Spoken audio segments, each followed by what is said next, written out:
सभी को। आज मैं कैडेट तमन्ना और मेरी बड़ी कैडेट दिव्या अधिकारी आप सभी को हाथों की मदद से डिग्री पढ़ने का तरीका बताएंगे। तो हम अपने हाथों की मदद से 6 प्रकार की डिग्रियां पढ़ सकते हैं। सबसे पहले 19 डिग्री, उसके बाद 12 डिग्री, 8 डिग्री, 5 डिग्री, 3 डिग्री और 1 डिग्री।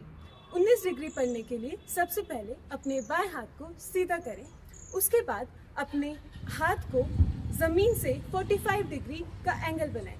दूसरी बात, अपनी एक आंख को बंद करें।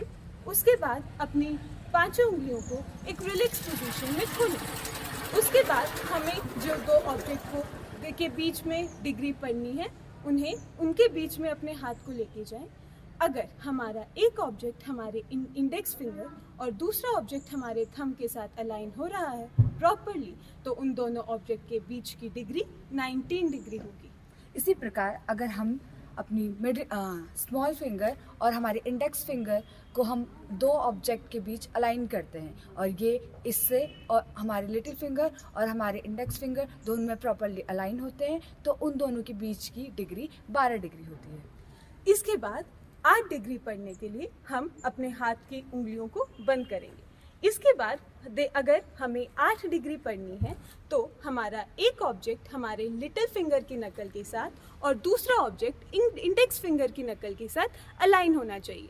अगर दोनों ऑब्जेक्ट्स प्रॉपरली अलाइन हो रहे हैं तो उन दोनों ऑब्जेक्ट्स के बीच की दूरी 8 डिग्री होगी। इसी प्रकार अगर हमारे लिटिल फिंगर और हमारे मिडिल फिंगर के नकल के बीच हमारा ऑब्जेक्ट अलाइन होते हैं, एक ऑब्जेक्ट हमारी लिटिल फिंगर और एक ऑब्जेक्ट हमारी मिडिल फिंगर के नकल्स पे अलाइन होते हैं, तो उन दोनों ऑब्जेक्ट के बीच की डिग्री हमारी 5 डिग्री होती है।